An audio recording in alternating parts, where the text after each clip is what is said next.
దేవుడు ఎలా వస్తారంటే, ఒకడు నీళ్ళల్లో బాగా మునిగిపోయారంట. అప్పుడు ఒకడు బోట్లో వచ్చేయి నాన్న అంటే, లేదు దేవుడు నన్ను కాపాడుతాడని చెప్పారంట. మళ్ళీ ఇంకొకడు చాలా కష్టపడి వచ్చేయి బాబు హెల్ప్ చేస్తానని, నువ్వు కాపాడక్కర్లేదు దేవుడు ఉంటారు, నువ్వు వెళ్ళిపో అన్నాడంట.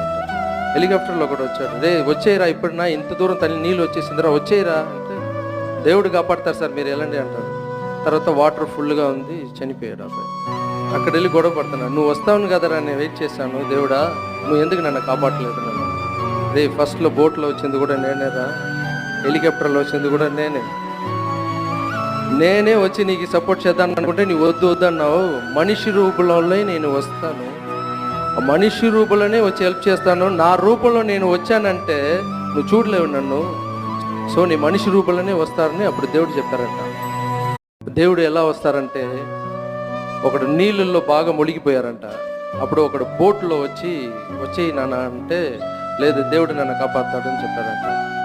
మళ్ళీ ఇంకొకడు చాలా కష్టపడి వచ్చేయి బాబు హెల్ప్ చేస్తానని, నువ్వు కాపాడక్కర్లేదు దేవుడు ఉంటారు, నువ్వు వెళ్ళిపో అన్నాడంట. హెలికాప్టర్లో ఒకడు వచ్చాడు, రే వచ్చేయరా, ఇప్పుడు నా ఇంత దూరం తల్లి నీళ్ళు వచ్చేసిందిరా వచ్చేయరా అంటే, దేవుడు కాపాడతారు సార్ మీరు వెళ్ళండి అంటాడు. తర్వాత వాటర్ ఫుల్గా ఉంది, చనిపోయాడు అబ్బాయి. అక్కడ వెళ్ళి గొడవ పడుతున్నాను, నువ్వు వస్తావును కదరా, నేను వెయిట్ చేశాను, దేవుడా నువ్వు ఎందుకు నన్ను కాపాడలేదు నన్ను? రే ఫస్ట్లో బోట్లో వచ్చింది కూడా నేనేరా, హెలికాప్టర్లో వచ్చింది కూడా నేనే వచ్చి నీకు సపోర్ట్ చేద్దాం అనుకుంటే నీ వద్దు అన్నావు.